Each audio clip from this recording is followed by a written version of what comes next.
Hello students, today again we are here. Today we are telling you our next portion of this chapter, sector of the Indian economy, जिसमें हमने ये पढ़ा कि agriculture sector में बहुत सारे लोग ऐसे होते हैं जो शायद उतना कंट्रीब्यूशन नहीं देते हैं एग्रीकल्चर में, लेकिन even then they are seen as a employed person.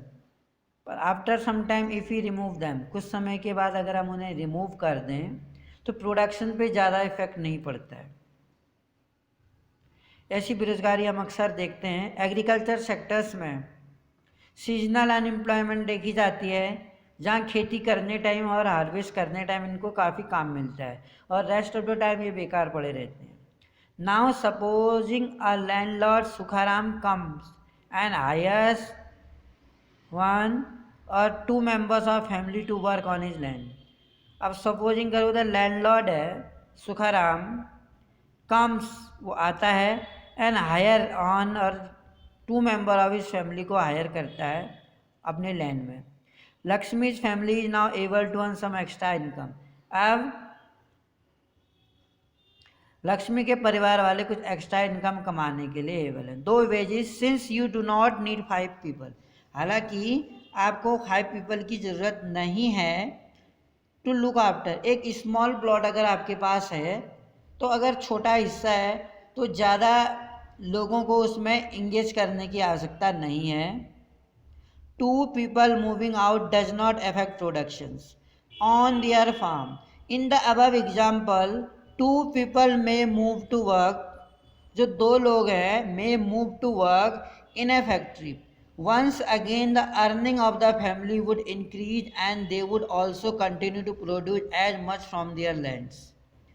Once again अगर हम देखें अर्निंग ऑफ द फैमिली, जो अर्निंग है फैमिली की वुड इंक्रीज, वो बढ़ेगी, and they would also continue, और वो भी अपनी ज़मीन पर कंटिन्यू प्रोड्यूस करेंगे। अगर उन लोगों को, उन लक्ष्मी के फैमिली मेम्बर्सों को जो ज़रूरत से ज़्यादा स्मॉल प्लॉट ऑफ लैंड में इंगेज थे, अगर उनमें से किन्हीं 1 या 2 मेंबर को हम कहीं फैक्ट्री की ओर शिफ्ट कर देते हैं काम करने में, तो डेफिनेटली लक्ष्मी के फैमिली में इनकम ज़्यादा आएगी, क्योंकि ज़्यादा लोगों के स्मॉल प्लॉट ऑफ लैंड में इंगेज होने से प्रोडक्शन तो बढ़ेगा नहीं। There are lakh of farmer, कई लाखों किसान ऐसे हैं लक्ष्मी की तरह भारत में। This means that even if we remove a lot of people, यदि हम कई सारे लोगों को, पीपल्स को रिमूव करते हैं फ्रॉम एग्रीकल्चर सेक्टर से, and provide them with proper work elsewhere, agriculture production will not suffer. जो एग्रीकल्चर प्रोडक्शंस है वो सफ़र नहीं करेगा।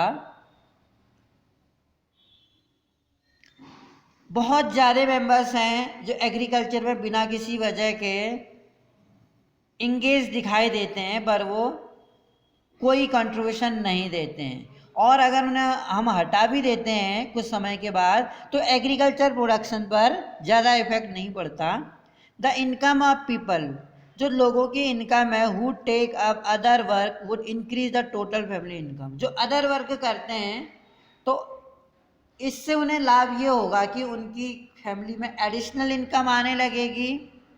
अर्लियर वो एग्रीकल्चर एक्टिविटी में इंगेज दिखाई देते थे, जिससे प्रोडक्शंस पर ना ही कोई प्रोडक्शंस पर इफेक्ट पड़ता था और फैमिली में इनकम भी नहीं आ पाती थी।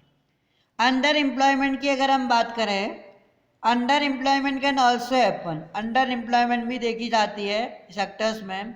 For example there are thousands of casual worker, ऐसे हज़ारों कैजुअल वर्कर हैं इस सर्विस सेक्टर्स में, अर्बन एरियाज में, who search for daily employment, जो डेली एम्प्लॉयमेंट के लिए सर्च करते हैं। They are employed as a painter, वो आइदर या तो पेंटिंग का काम करते हैं, या प्लम्बर का, या रिपेयर पर्सन का, या अदर टाइप ऑफ जॉब करते हैं। Many of them don't find work every day, बहुत सारे लोग तो ऐसे हैं जिनको रोज़ काम नहीं मिलता है। सिमिलरली वी सी, इसी प्रकार से हम देखते हैं other people of services sectors में, जैसे street pushing a cart or selling something where they may spend the whole day but earn very little. Other people जो हैं, पीपल ऑफ सर्विस सेक्टर्स के जो स्ट्रीट पुशिंग कार्ट है, जो सड़कों पर एक बैलगाड़ी या कार्ट को पुश करते हैं या कुछ फल फूल सब्जी बेचते हुए नजर आते हैं, वेयर दे में स्पेंड द होल डे, जहाँ वो सुबह से शाम तक काम करते हैं, बट अर्न वेरी लिटल, लेकिन बहुत ही कम कमाते हैं. They are doing this work because they do not have better opportunity. वो ये काम नहीं कर रहे हैं क्योंकि उनके पास कोई बेटर अवसर, बेटर अपॉर्चुनिटीज नहीं है. How to create employment. अब हम ये देखते हैं कि हम कैसे एम्प्लॉयमेंट, कैसे हम ज़्यादा से ज़्यादा एम्प्लॉयमेंट को बढ़ा सकते हैं. फ्रॉम द अबव डिस्कशन से हमें ये पता चला, we can see 3 continues to be considerable under employment in agriculture. में हम देखते हैं there are also people who are not employed at all. कई सारे जो पीपल हैं हु आर नॉट एम्प्लॉयड, जो क्या हैं, एम्प्लॉयड नहीं हैं, who are not employed. In what way can one increase employment. हम किस तरीके से, अगर हम ऐसे क्या तरीके अपनाएं कि ज़्यादा से ज़्यादा लोगों को हम काम दे सकते हैं, ज़्यादा से ज़्यादा लोगों को काम मिल सकता है, regular work. Let us look some of them. उनमें से कुछ ऐसे हैं. Take the case of Lakshmi. अगर हम लक्ष्मी का केस देखते हैं, जो एक वुमेन्स है और अपने स्मॉल प्लॉट ऑफ लैंड में प्रोडक्शंस करने के लिए, गेहूं उगाने के लिए या अदर क्रॉप्स उगाने के लिए लोन का सहारा लेना पड़ता है. लैंडलॉर्ड के पास जाती है वो, और जहाँ पर शायद हर मिडिल फार्मर्स को, जो जिसके पास स्मॉल प्लॉट ऑफ लैंड है, अगर उसे लोन की ज़रूरत है तो उसे लैंडलॉर्ड, मनी लैंडर्स, बिजनेसमैन, इनके पास जाना पड़ता है.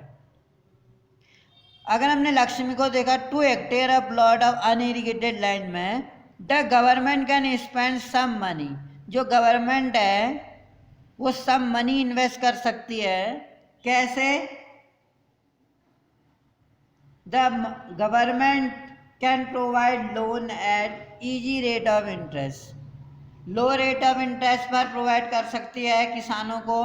इससे किसान और या जो नीडी पीपल हैं वो कम रेट ऑफ इंटरेस्ट पर लोन ले सकते हैं बैंक से, जिससे कि वो इन बिजनेसमैन और लैंडलॉर्ड के पास जाने से बचेंगे और हाई रेट ऑफ इंटरेस्ट इन्हें नहीं चुकाना पड़ेगा. अगर बैंक इन्हें लो रेट ऑफ इंटरेस्ट पर लोन प्रोवाइड करता है तो ईजिली ये बैंक पे डिपेंड होंगे. Provide a loan to construct a well for our family to irrigate the land.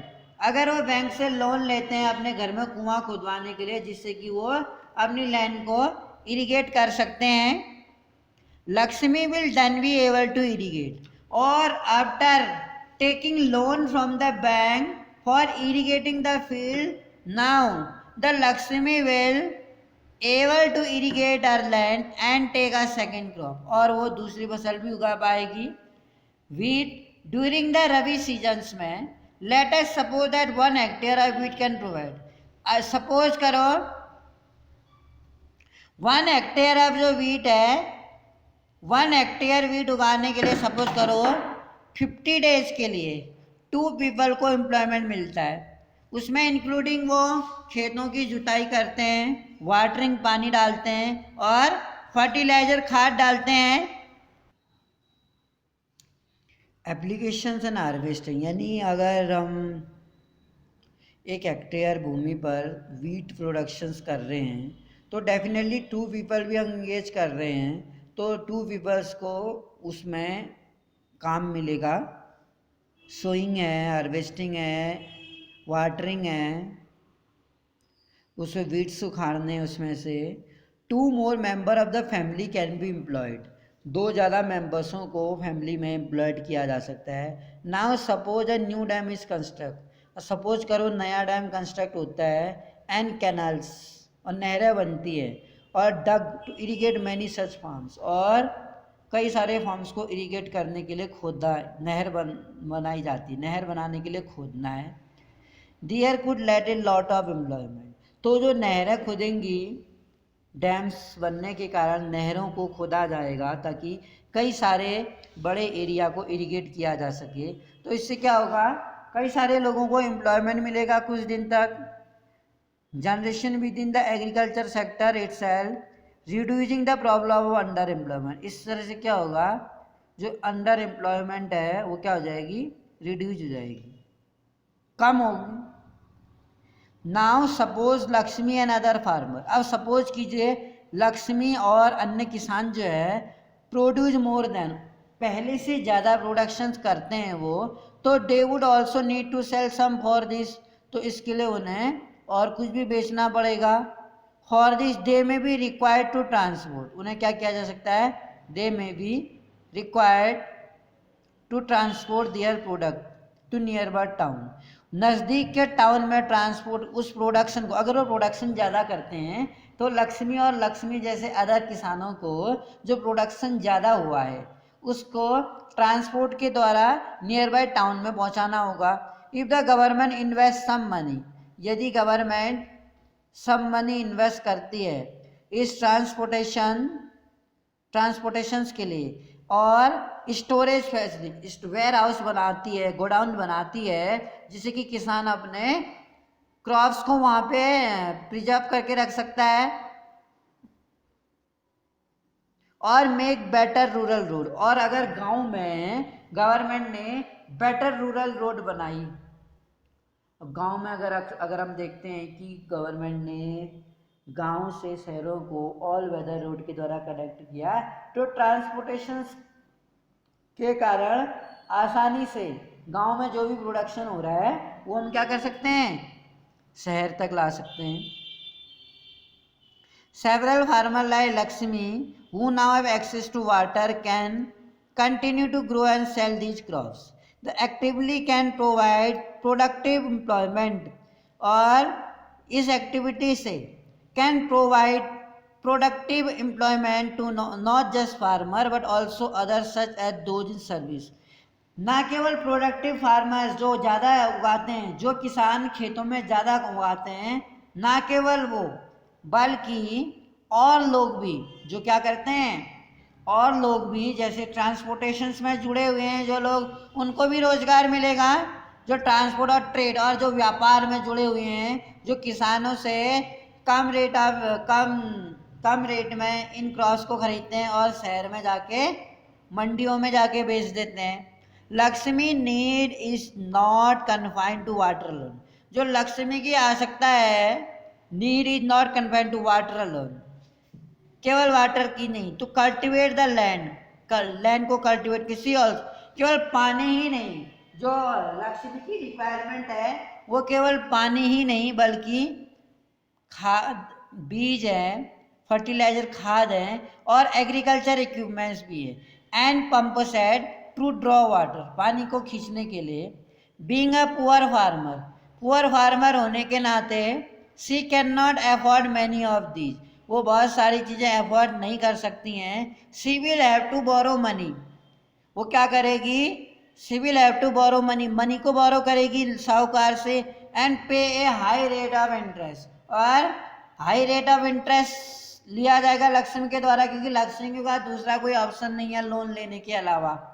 अपने फील्ड में बेटर प्रोडक्शंस करने के लिए शायद लक्ष्मी को किसी मनी लेंडर या किसी ट्रेडर्स के पास या लैंडलॉर्ड के पास जाना पड़े लोन की रिक्वायरमेंट के लिए, और जिस लैंडलॉर्ड से लक्ष्मी ने लोन लिया है वो लैंडलॉर्ड इस शर्त पर लक्ष्मी को लोन देगा कि वो उसे हाई रेट ऑफ इंटरेस्ट तो अदा करेगी।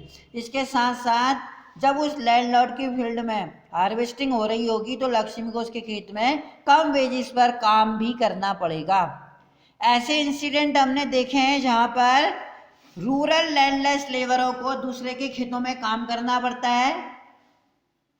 उन्हीं की तरह वो लोग भी हैं जिनके पास स्मॉल प्लॉट ऑफ लैंड है, क्योंकि स्मॉल प्लॉट ऑफ लैंड में प्रोडक्शन को बढ़ाने के लिए हाई टेक्नोलॉजी यूज करने के लिए शायद स्मॉल प्लॉट ऑफ लैंड के जो ओनर हैं वो रिच लैंडलॉर्ड से लोन ले लेते हैं, और जब प्रोडक्शन सरप्लस प्रोडक्शन नहीं हो पाता है, सेल ज़्यादा नहीं हो पाती है, तो वो लोन चुका नहीं पाते हैं, जिसके कारण उन्हें लोन के जाल में फंसना पड़ता है। आगे ये कहता है अगर वो बोरो करती है मनी को मनी लेंडर किसी साहूकार से, तो तब क्या होगा, pay high rate of interest charge करना पड़ेगा, चार्ज करेगी वो high rate of interest. If the local bank, यदि local bank give her credit, उसे क्रेडिट यानी कि उधार दे देता है एज ए रीजनेबल यानी लो रेट ऑफ इंटरेस्ट पर, तो she will be able to buy all these in time. तो जो भी उसको इक्विपमेंट्स खरीदने हैं, पंपिंग सेट खरीदना है, यील्डिंग वैरायटी सीड्स हैं, इंसेक्टिसाइड्स हैं, पेस्टिसाइड्स हैं, ट्रैक्टर्स वगैरह हैं, जो भी वो खरीदेगी अपनी लैंड के लिए कल्टीवेशन को बढ़ाने के लिए, this means that along with water, पानी के साथ साथ, इरिगेटिंग के साथ साथ, we also need to provide cheap agriculture credit to farmer और फार्मिंग टू इम्प्रूव। चीफ सस्ती दरों पर जो एग्रीकल्चर क्रेडिट है, एग्रीकल्चर के लिए जो क्रेडिट प्रोवाइड हो रहा है फार्मिंग करने के लिए, उसकी दशा को सुधारने के लिए उसे मदद मिलेगी अगर बैंक उसकी हेल्प कर देता है। तो we will look at some of this needs chapter 3 money and credit में हम पढ़ेंगे कि किस तरह से गवर्नमेंट ने इन किसानों के लिए रीजनेबल रेट ऑफ इंटरेस्ट पर लोन अवेलेबल कराया है, जिससे कि ज़्यादा से ज़्यादा किसान अदर सेक्टर्स से लोन लेने से बचें। अनदर वे की अगर हम बात करें, by which we can tackle this problem, जिसके द्वारा हम इस प्रॉब्लम को टैकल कर सकते हैं, is to identify, promote and locate industry and services in semi-rural area where a large number of people may be employed, जहाँ पर large number of people है, जो बहुत सारी संख्या में लोग हैं, मे बी एम्प्लॉयड, ज़्यादा लोगों को एम्प्लॉयड किया जा सकता है। फॉर इंस्टेंस, उदाहरण के तौर पर, suppose many farmer decide to grow arhar, suppose कीजिए बहुत सारे किसान अपने खेत में अरहर उगाना चाहते हैं, और चिकपी, वो एक पल्स क्रॉप, एक दाल है अरहर, सेटिंग अप ए दाल मिल, तो उसके लिए एक दाल मिल अगर वो प्रोड्यूस करते हैं, सेटअप करते हैं, to procure and process these and sell in city, और फिर पहले वो दाल उगाते हैं, फिर उन दाल की पैकिंग करके सिटीज में बेचा जा सकता है। यानी कि अगर गांव में हमें एम्प्लॉयमेंट अपॉर्चुनिटीज खोलनी है। दूसरा मैं कह सकता हूँ कि अगर गांव में अगर हम शुगर केन क्रशिंग मशीन लगाएं, तो इसे गांव में ही गन्ने हायर करके सस्ती दरों पर गुड़ बनाया जा सकता है, और चीनी बनाई जा सकती है और शहरों में बेची जा सकती है।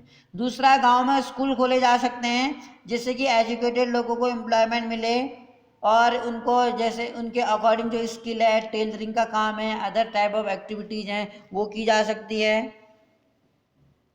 And selling cities in such example, opening a cold storage could give an opportunity, एक अपॉर्चुनिटी दी जा सकती है for farmers to store these products like potato, या तो इनको जो भी वो गांव में उगाते हैं इस तरह की स्टोरेज फैसिलिटी, जिससे कि वो फसलों को नष्ट होने से बचाएं। Opening a cold storage could give an opportunity for farmer, किसानों को एक अपॉर्चुनिटी मिल सकती है to store these products like, जैसे पोटैटो है, ओनियन है, और इसके बाद जब फेयर प्राइस उन्हें अपनी फसल का फेयर प्राइस मिलता है, उचित दाम मिलता है, तो वो शहरों में जाके बेच सकते हैं। ये भी एक तरीका हो सकता है। इन विलेज में हम देखते हैं नियर फॉरेस्ट एरिया में, जो नज़दीकी इलाके हैं, वहाँ पर हम हनी प्रोडक्शंस कर सकते हैं, यानी कि एपीकल्चर। सेरिकल्चर भी किया जा सकता है, सिल्क का प्रोडक्शन, एपीकल्चर भी किया जा सकता है, और शहद का प्रोडक्शंस भी किया जा सकता है।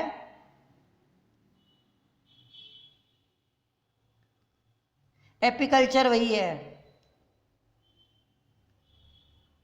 कलेक्शन किया जा सकता है हनी का, कलेक्शन सेंटर बना के, जहाँ पर जो फार्मर्स हैं can come and sell wild honey, और किसान आ सकते हैं और वाइल्ड हनी को बेच सकते हैं। इट इज ऑल्सो पॉसिबल, ये तब भी पॉसिबल है टू सेट अप इंडस्ट्री, जो इंडस्ट्रीज को सेट करते हैं and process vegetable and agriculture products, जो एग्रीकल्चर एंड वेजिटेबल प्रोडक्ट्स हैं जैसे पोटैटो है और स्वीट पोटैटो है, राइस या wheat tomato fruits which can be sold outside the market, जो मार्केट के बाहर भी बेचा जा सकता है, जैसे आलू है, चावल है, टमाटर है, सब्जियां जो भी हैं, which can be sold outside market, this will be provide employment, ये क्या कर सकता है, एम्प्लॉयमेंट प्रोवाइड कर सकता है। Industries located in semi rural areas में इंडस्ट्री को सेट करके कई सारे लोगों को हम एम्प्लॉयमेंट प्रोवाइड कर सकते हैं। जैसे बहुत अच्छी इसमें बात बताई कि अगर हम एक गोडाउन बनाएं जिससे कि हम क्रॉप्स को क्या करें, प्रिजर्व रखें। दूसरा, हम हनी प्रोडक्शंस कर सकते हैं, वाइल्ड हनी जिसकी डिमांड काफ़ी है, फिशिंग की जा सकती है गांव में, डेयरी फार्मिंग खोली जा सकती है गांव में, स्कूल्स खोले जा सकते हैं गांव में, और शुगर केन क्रशिंग मशीन या फ्लोर मिल भी खोली जा सकती है, ये भी एक अच्छा ऑप्शन हो सकता है गांव में रोजगार प्रोवाइड कराने के लिए। ये सारे ऑप्शन काफ़ी अच्छे साबित हो सकते हैं। और इसके साथ साथ दालों का उत्पादन किया जा सकता है, दालों का तरह तरह की दालों का उत्पादन करके शहरों में अच्छी पैकिंग करके रीजनेबल प्राइस पर काफ़ी डिमांड पड़ सकती है गाँव में न्यूट्रिशनल दालों को उगा के। इस तरह से हमने ये देखा कि किस तरह से हम ज़्यादा से ज़्यादा लोगों को एम्प्लॉयमेंट प्रोवाइड करा सकते हैं विलेज लेवल पर। कई सारे ग्रुप ऑफ पीपल है, यू थिंक, हम ये सोचते हैं कि एम्प्लॉयड हैं और कुछ अंडर एम्प्लॉयड काम करते हैं, यानी कि उनकी कैपेसिटी के अकॉर्डिंग उन्हें काम नहीं मिलता, उनकी जो मैन पावर है वो वेस्ट चली जाती है जब किसी आदमी को उसकी कैपेसिटी के अकॉर्डिंग काम नहीं मिलता है। Do you think that in India there are about 200 million childrens in school going age group, 200 million बच्चे स्कूल गोइंग एज ग्रुप के हैं, out of this only about 2/3 are attending, लेकिन इन 200 मिलियन चिल्ड्रंस में से केवल 2/3 ही ऐसे हैं जो क्या करते हैं, स्कूल को अटेंड करते हैं। इसके तहत गवर्नमेंट को मिड डे मील स्कीम शुरू करनी चाहिए, जिससे कि एक बच्चे का अट्रैक्शन बढ़े स्कूल की तरफ, और बुक्स को अगर हम फ्री एंड कंपलसरी एजुकेशन किया है, राइट टू एजुकेशन के तहत जो गरीब स्तर के बच्चे हैं उनको स्कूल में दोबारा से लाने के लिए गवर्नमेंट ने स्कीम चलाई है। इसके अलावा मनरेगा, जिसे कि हम Mahatma Gandhi National Rural Employment Guarantee Act बोलते हैं, इसमें 100 डेज का एम्प्लॉयमेंट प्रोवाइड किया जाता है उन लोगों को गांव में जो लोग फिजिकली फिट हैं, who are willing to do work and are physically fit, उन लोगों को इस मनरेगा स्कीम के तहत 100 डेज का एम्प्लॉयमेंट दिया जाता है। आप इसमें लिखेंगे MNREGA stands for Mahatma Gandhi National Rural Employment Guarantee Act. तो ये जो Mahatma Gandhi National Rural Employment Guarantee Act है, इसमें Mahatma Gandhi National Rural Employment Guarantee Act में अगर हम देखें 100 डेज का एम्प्लॉयमेंट दिया जाता है गांव में जो कैपेबल है, हु आर कैपेबल। 1/3 जो इसमें सीटें हैं आप लिखेंगे 1/3 seat are reserve for women, 1/3 seat womens के लिए रिजर्व है। अगला ये कहता है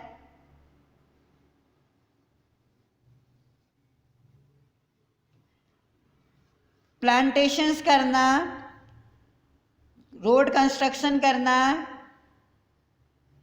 प्लांट और सड़कें बनाना, गांव में पुल बनाना, इस तरह के काम किए जाते हैं। और जो भी इनकी वेजिस आती है वो पोस्ट ऑफिस के माध्यम से आती है। तो मनरेगा स्कीम के तहत हमने देखा बहुत सारे गाँव में लोगों को एम्प्लॉयमेंट मिला हुआ है। इसी टाइप से हम देखते हैं कि गांव में, विलेज लेवल में आजकल गवर्नमेंट ने क्या किया है कि SHG, सेल्फ हेल्प ग्रुप, इस सेल्फ हेल्प ग्रुप में 15 to 20 मेंबर्स होते हैं। आप याद रखिएगा कि सेल्फ हेल्प ग्रुप गवर्नमेंट के द्वारा विलेज लेवल पर खोले गए फाइनेंशियल इंस्टीट्यूशन है जहाँ से लोगों को कम रेट ऑफ इंटरेस्ट पर लोन मिलता है। इस SHG में यानी सेल्फ हेल्प ग्रुप में गांव में हम देखते हैं 15 से 20 मेंबर रहते हैं और जो पीपल हैं गांव के वो चाहें तो अपनी सेविंग के अकॉर्डिंग, जैसे किसी की 15 रुपये सेविंग है, किसी की 25, किसी की 50, किसी की 100, तो अपनी सेविंग के अकॉर्डिंग वो SHG ग्रुप में सेविंग कर सकते हैं और वुमेन्स को रीजनेबल रेट पर लोन भी प्रोवाइड कराते हैं। ये जो सेविंग है इसमें पीपल्स की, ये वेरी हो सकती है। दिस सेविंग में भी very from other, depend on the income of person. एक आदमी अपनी इनकम के अकॉर्डिंग ही सेविंग करता है। कोई 30 कर सकता है और कोई 50 कर सकता है और कोई 100 भी कर सकता है, डिपेंड ऑन द इनकम। तो गांव में बेसिकली जब उस पर्सन्स की सेविंग्स ज़्यादा हो जाती हैं तो सेल्फ हेल्प ग्रुप के मेंबर्स उनकी इस सेविंग को बैंक में जाके जमा कर देते हैं और इस सेविंग के बेसिस पर अब वो पर्सन बैंक से भी लोन ले सकता है। ये काफ़ी अच्छा रहता है उसके लिए।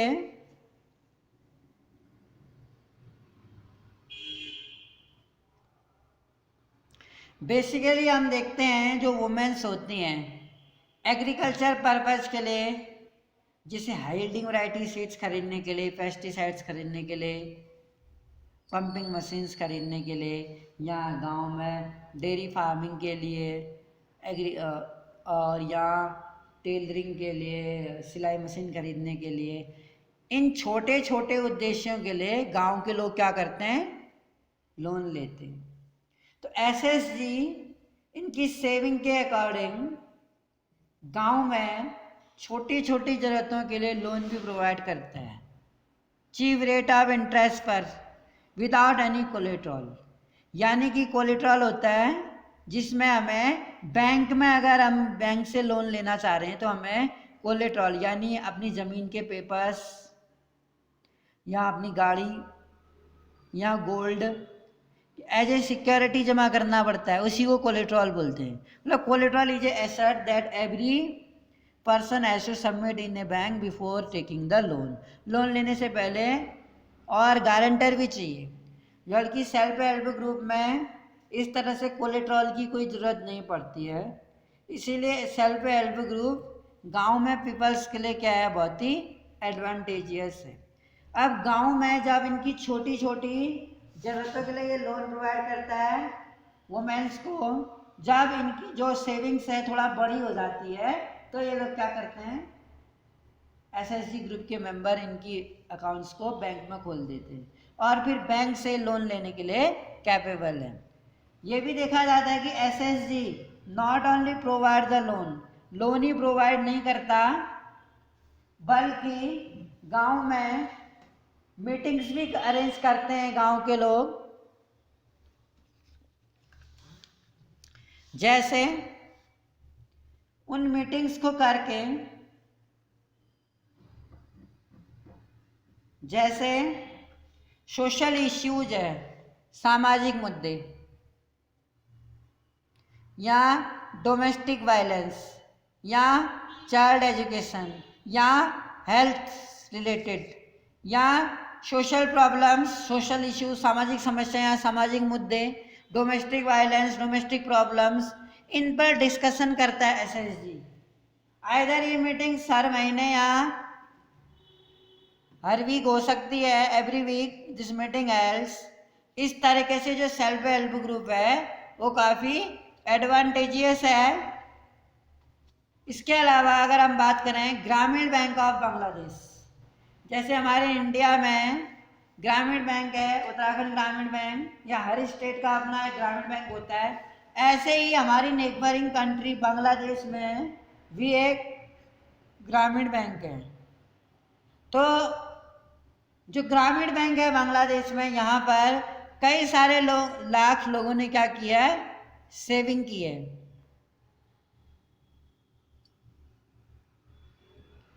इट मीन्स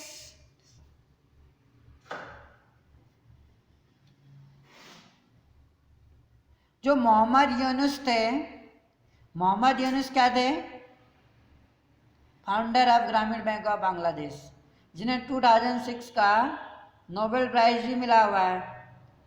ग्रामीण बैंक ऑफ बांग्लादेश के फाउंडर के रूप में माने जाते हैं मोहम्मद यूनुस। इस तरीके से हमने ये देखा कि किस तरीके से primary, secondary and tertiary sector एक दूसरे पे डिपेंडेंस है, और आज की डेट में जो टर्सरी सेक्टर है वो तेज़ी से उभर रहा है, काफ़ी डिमांड है।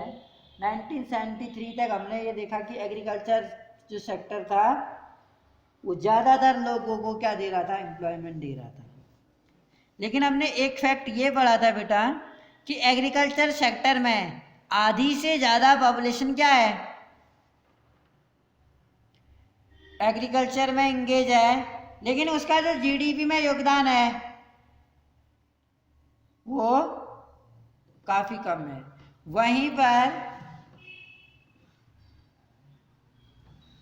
3/4 पॉपुलेशन जो है देश की वो सेकेंडरी सेक्टर यानी मैन्युफैक्चरिंग सेक्टर और टर्सरी सेक्टर जैसे सर्विस सेक्टर उसमें लगी है।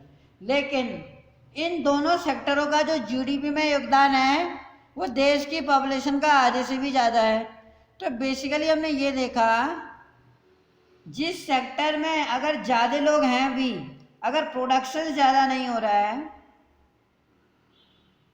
प्रॉफिट नहीं हो रहा है, सेल ज़्यादा नहीं हो रही है, तो अगर ज़्यादा लोग भी इंगेज हैं, जीडीपी में अगर उनका कंट्रीब्यूशन नहीं है तो उनकी वैल्यू ज़्यादा नहीं है in comparison to tertiary sector और मैन्युफैक्चरिंग सेक्टर, जहाँ पर शायद आधी से ज़्यादा पॉपुलेशन काम भले ही ना करती हो। कल मैंने वैसे ही आपको बता दिया है कि टर्सरी सेक्टर में जॉब वैसे ही कम है, लेकिन कारण क्या है, क्योंकि टर्सरी सेक्टर में स्किल्ड और ट्रेंड लोगों की ज़रूरत ज़्यादा पड़ती है, कि टेक्नोलॉजी को यूज किया जाता है। टर्सरी सेक्टर में ट्रैक्टर्स हैं, कंप्यूटर है, या मॉडर्न टेक्नोलॉजीज हैं, या मॉडर्न मेथड्स हैं, उनमें काम करने के लिए एक पर्सन का ट्रेंड और स्किल्ड होना ज़रूरी है, और वैसे उनमें वैकेंसियाँ कम है। दूसरा उसमें ट्रेंड लोग चाहिए। इस वजह से हम देखते हैं कि यहाँ पर ज़्यादा लोग इंगेज नहीं दिखाई देते in comparison to agriculture sector.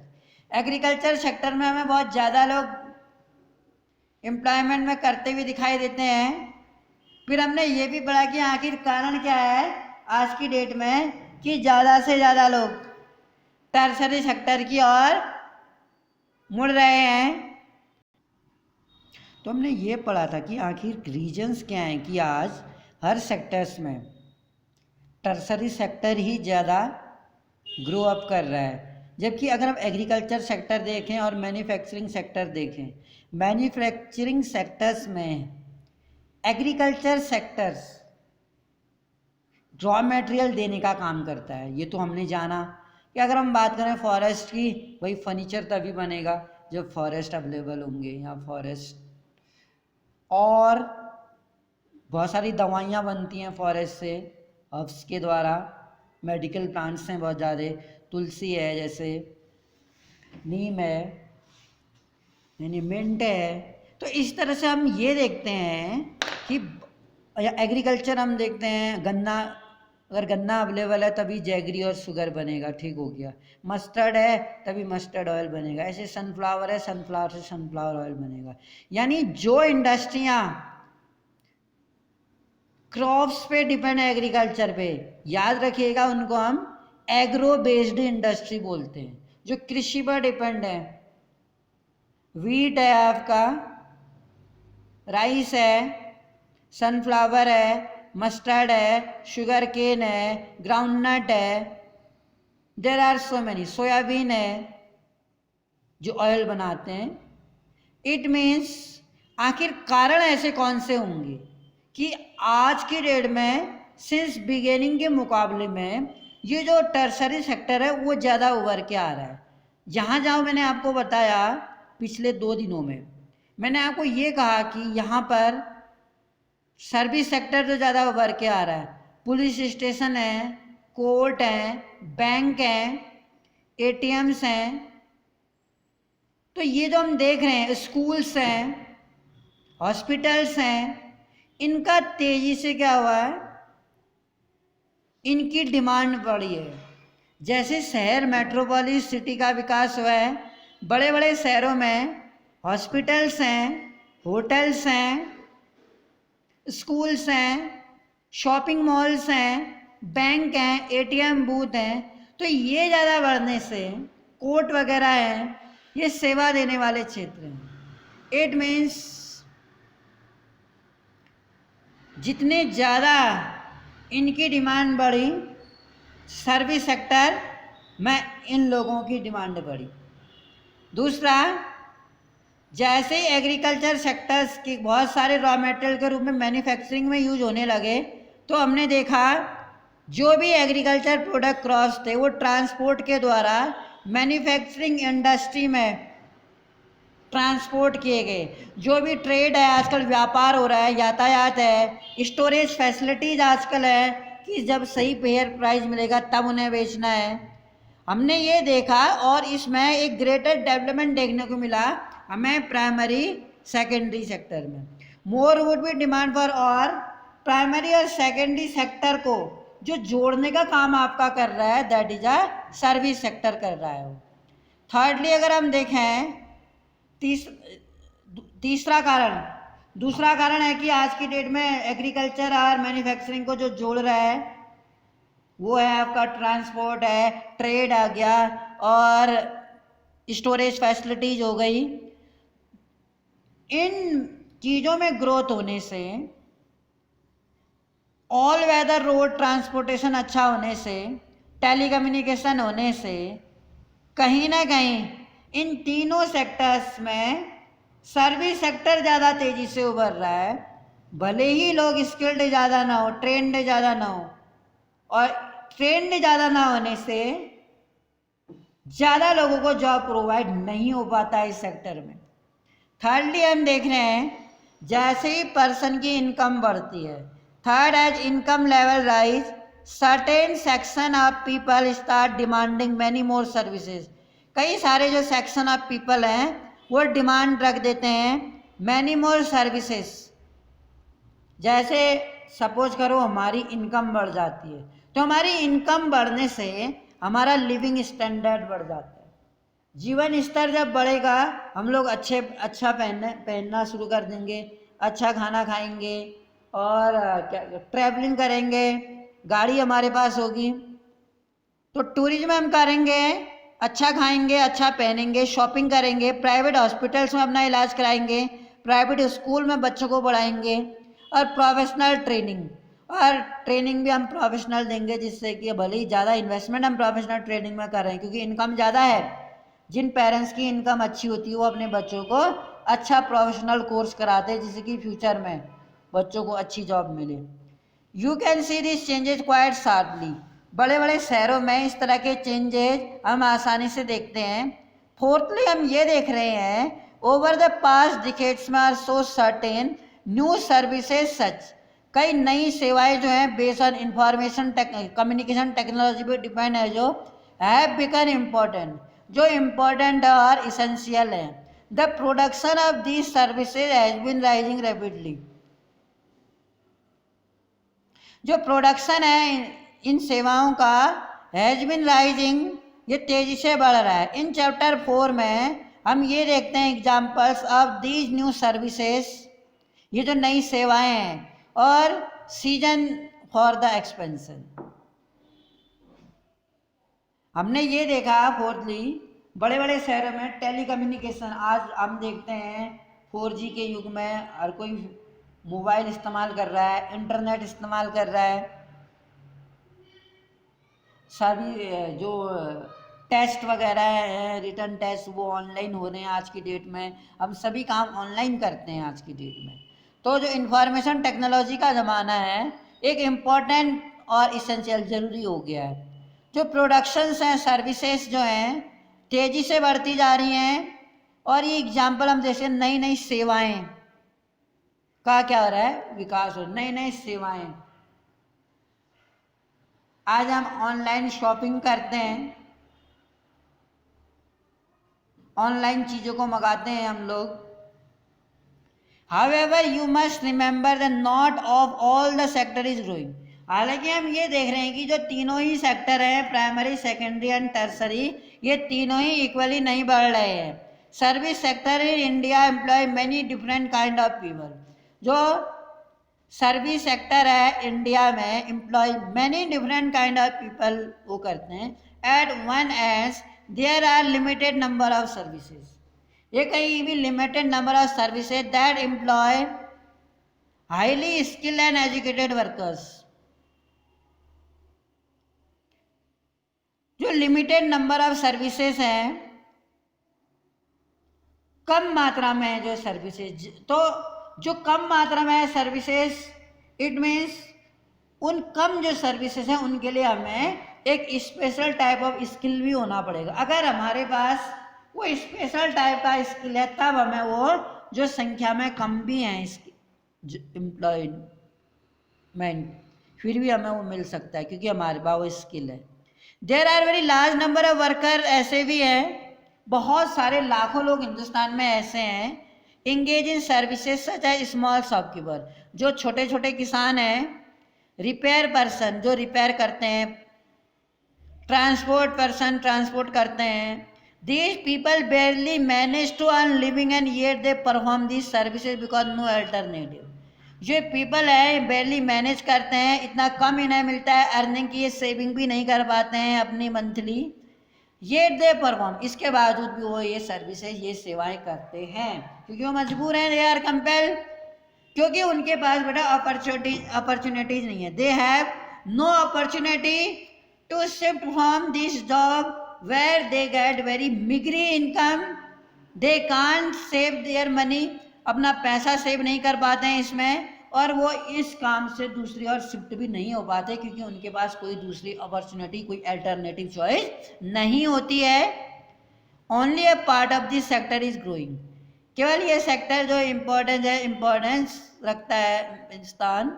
You shall read more about this in next session, तो इसमें हम नेक्स्ट सेशन में हम इसके बारे में पढ़ेंगे। हम अक्सर हमने ये देखा है ऑलरेडी कि 1973 और 2003 का हमने पहले भी बताया कि 1973 तक हमने ये देखा जो एग्रीकल्चर का रेशियो था, जिसमें एग्रीकल्चर में ज़्यादा योगदान, यानी कि एग्रीकल्चर सेक्टर एक ऐसा सेक्टर था हिंदुस्तान का जिसमें जीडीपी में ज़्यादा योगदान दे रहा था, जबकि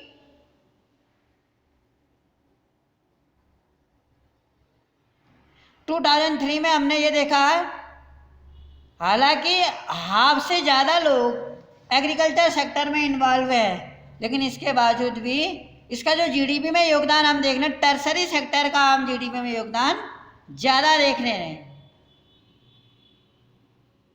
और बेसिकली हम ये देखते हैं जो ग्रॉस डोमेस्टिक प्रोडक्ट्स है, जो टोटल इनकम है, जो total number of productions in year through out the year कहा जाता है, जो production of goods and services through out the year, उसको हम जीडीपी में शामिल करते हैं।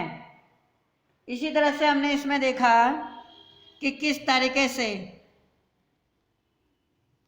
जीडीपी में ज़्यादा योगदान एक टर्सरी सेक्टर का आज की डेट में है। हालांकि ये ज़्यादा लोगों को रोज़गार नहीं दे रहा है, लेकिन जीडीपी में ज़्यादा योगदान दे रहा है, और एग्रीकल्चर सेक्टर में ज़्यादा लोग इन्वॉल्व होने के बावजूद भी प्रोडक्शन इतना नहीं हो पाता है कि हमें इसमें इतना ज़्यादा एडवांटेज होता है। अगर हम अमेरिका को ही देखें, अमेरिका में एग्रीकल्चर में केवल 4% लोग इंगेज हैं, लेकिन इसके बावजूद वहाँ पर जो जीडीपी में इसका योगदान है एग्रीकल्चर का वो कई ज़्यादा है। इसके साथ हमने इसमें ये पढ़ा कि किस तरीके से ये जो मनरेगा स्कीम है, Mahatma Gandhi National Rural Employment Guarantee Act, जो 100 डेज का एम्प्लॉयमेंट 100 दिनों का रोजगार देता है, 1/3 सीट है, याद रखिएगा, वुमेंस के लिए रिजर्व होती हैं। प्लांटेशंस करना, कंस्ट्रक्शंस करना, रास्ते सड़कें बनाना, पुल बनाना, ये काम कराए जाते हैं। और एसएचजी के बारे में हमने इसमें पढ़ा, सेल्फ हेल्प ग्रुप, जो इसमें 15 to 20 मेंबर होते हैं, जो लोगों की सेविंग्स करते हैं, और जब इनकी सेविंग्स में बड़ा अमाउंट जमा हो जाता है तो ये बैंक से लोन लेने के लिए कैपेबल होते हैं। बेसिकली वुमेन्स डोमेस्टिक पर्पज़ के लिए इसमें लोन लेते हैं, घर के कामों के लिए, स्मॉल पर्पज, एग्रीकल्चर पर्पज़ के लिए, और कम रेट ऑफ इंटरेस्ट में एसएचजी क्या करता है, लोन प्रोवाइड करता है बिना किसी कोलेट्रॉल के, ये हमने पढ़ा। और एसएचजी ना केवल लोन देता है बल्कि मीटिंग करके सोशल इश्यूज में, सोशल प्रॉब्लम्स में, डोमेस्टिक वायलेंस पर, घरेलू हिंसा पर, या एजुकेशन पर, बच्चों की हेल्थ पर भी डिस्कशन करता है। तो हमने इसमें पढ़ा। दूसरा हमने इसमें पढ़ा जो एम्प्लॉयमेंट है, जैसे सीजनल अनएम्प्लॉयमेंट है, सीजनल एग्रीकल्चर सेक्टर में हमें सीजनल अनएम्प्लॉयमेंट देखने को मिलती है, क्योंकि खेती बोने टाइम और काटने टाइम काफ़ी काम मिलता है और बाकी टाइम उनको काम नहीं मिलता है। दूसरा एजुकेटेड अनएम्प्लॉयमेंट भी है, जिसमें एजुकेटेड लोगों को काम नहीं मिलता। स्ट्रक्चरल अनएम्प्लॉयमेंट है, जो स्ट्रक्चर के वहाँ पर रॉ मटेरियल के होने पर वहाँ उनको काम मिलता है, जैसे ही वो रॉ मटेरियल वहाँ ख़त्म हो जाता है उन्हें काम मिलना बंद हो जाता है, उसको स्ट्रक्चरल अनएम्प्लॉयमेंट बोलते हैं। अगला है डिसगाइज अनएम्प्लॉयमेंट। डिसगाइज अनएम्प्लॉयमेंट में whenever we appoint more than requirement, जब कभी हमें जितनी हमें रिक्वायरमेंट है उससे ज़्यादा हम अपॉइंट करते हैं, लेकिन कुछ समय के बाद हम उन्हें रिमूव कर देते हैं, तो ऐसी अनएम्प्लॉयमेंट को डिसगाइज अनएम्प्लॉयमेंट कहते हैं। This is all for today, good day.